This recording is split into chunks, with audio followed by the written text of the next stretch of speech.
Hello everyone, welcome to my channel. Please subscribe and keep watching more details.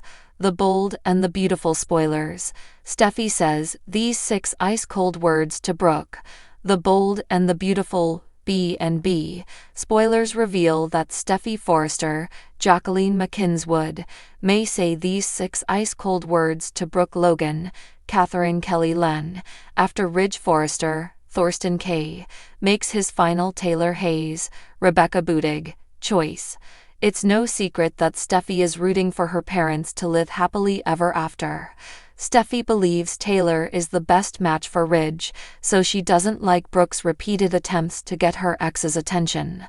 Brooke and Eric Forrester's John McCook showstopper stunt really riled Steffy up, but she's still making plenty of predictions about Ridge standing by Taylor. Steffy is holding out hope that Ridge will honor the commitment he's made. B&B spoilers hint that Steffy will get her wish once Ridge has to choose between Taylor and Brooke once again.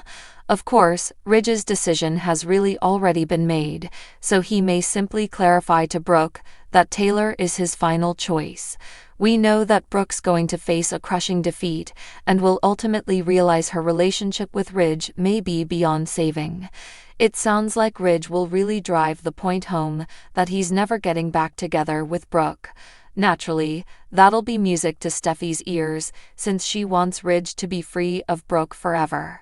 Steffy also wants Taylor's happiness, so she should be tickled pink once Ridge puts Brooke in the rearview mirror. From there, Steffy may take the opportunity to rub Taylor's victory in Brooke's face. Perhaps Steffy will feel the need to warn Brooke away once Ridge makes the final call on which woman he's going to build a future with. That brings us to the 6 ice-cold words that Steffy may say to Brooke in the end. My mom won, now move on. Steffy will likely push Brooke to accept Ridge's rejection and see that this love triangle is officially over. While Taylor and Ridge prepare for a new chapter together, Steffy may urge Brooke to let go of her reunion obsession before it becomes any more pathetic. Fortunately, renewed sparks will fly between Brooke and Nick Marone, Jack Wagner, once he comes back to B&B starting this June. With that in mind, Steffy's victory lap could be a bit premature if Ridge's jealousy eventually steers him back in Brooke's direction. The bold and the beautiful spoilers say some surprising romantic updates are ahead on the CBS soap, so stick with us for more love interest news. Los Angeles was simmering under the weight of secrets, betrayal, and long-standing rivalries. The Forrester estate glistened in the early afternoon sun, but inside, the air was anything but warm. Tensions had been mounting for weeks. Brooke Logan had once again found herself at the center of a Forrester family storm, and Steffy Forrester was done playing nice. It had started with whispers, then phone calls, then closed-door conversations between Ridge and Brooke that lasted too long and ended with nothing resolved, just more doubt, more heat, and more hurt. Steffy had seen it all before. Brooke, the eternal seductress, always circling back to Ridge like a moth to a flame, and every time, it scorched someone. But this time, it was different. This time, Steffy wasn't just protecting her father. She was protecting the legacy of her family, her children, and her mother. Taylor had been through enough. The pain in her eyes after Ridge once again hesitated between 2 women, it was enough to finally flip a switch in Steffy. No more. And so, when Brooke arrived at the Cliff House that afternoon, unannounced, hoping for yet another clarifying conversation, she walked into a storm she hadn't expected. Steffy stood in the living room, arms crossed, her expression unreadable. Brooke, she said coldly, didn't expect to see you here. Again. Brooke, in her usual confident style, stepped inside like she owned the place, though there was a flicker of hesitation in her eyes. I thought we could talk. Steffy gestured to the couch, but didn't sit. Brooke took the hint and remained standing too. I know things have been tense, Brooke began, voice soft, but I think you've misunderstood my intentions. I love Ridge, I always have, and I think, deep down, he still loves me too. Steffy's jaw clenched. That's what this is about. You, Ridge, and your never-ending fantasy. It's not a fantasy, Brooke said quickly. It's real. Steffi laughed then, a short, bitter sound. Real? Like the real damage you've done to our family over the decades. You want to talk about real? Brooke's mouth tightened. Steffi, I didn't come here to fight. But you came, Steffi snapped. You always come when you shouldn't. You insert yourself where you're not wanted, where you've already done enough damage. You say it's love, but what you call love has a body count. That's not fair. No, Steffi said icily, stepping closer. What's not fair is watching my mother get torn apart again and again because you can't let go of a man you've already lost. Ridge is finally trying to do the right thing. Let him. Brooke's tone hardened. I'm not the villain here.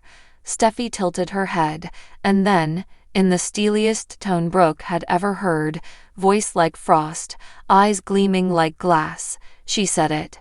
You're not family. You're just a habit. 6 words, ice cold, final, like a door slamming shut with no key left behind. Brooke reeled. She opened her mouth to protest, but no sound came. Because beneath the anger, beneath the sharp delivery, there was something devastatingly true in Steffi's words, and Brooke felt it cut deeper than any slap or accusation ever had. I think you should go, Steffi added, her voice quieter now, but no less firm. And don't come back here again, unless you're ready to let the Forresters live without your chaos. Brooke swallowed hard, her pride battling with her heartbreak. For years, she had been part of this family in name, through marriage, through children, through drama. But in Steffi's eyes, she saw the undeniable truth. The Forresters had drawn a line, and Brooke was on the other side. Without another word, she turned and left, her heels clicking against the marble floor like an elegy. The ocean crashed beyond the windows, wild and indifferent. Steffi remained still, staring after her. There was no satisfaction, no triumph, just the hollow ache of someone who had been forced to become colder than she ever wanted to be, just to protect the people she loved. Later that evening, as the sun dipped below the cliffs and cast long shadows across the beach, Steffi sat alone on the porch, a blanket wrapped around her shoulders. She didn't regret what she'd said. Brooke needed to hear it. Someone needed to say it out loud, plainly, with no apologies. But a quiet storm brewed inside her all the same, because deep down, Steffi knew Brooke Logan wasn't done. Not yet. Brooke had a way of rising from the ashes, no matter how thoroughly she had burned a bridge. But this time, maybe, just maybe, those 6 words had frozen the fire. In the weeks to come, the fallout would be fierce. Ridge would be torn once again between loyalty and longing. Taylor, ever graceful, would try to rise above it, but even her poise had limits. Hope and Liam would find themselves caught in the undercurrent, and Thomas would have his own reasons to make a move. But for now, in that one moment, Steffi Forrester had stood tall, not just as a daughter or a CEO or a mother, but as the fierce protector of her family's future. And Brooke Logan had finally heard what no one had dared say before.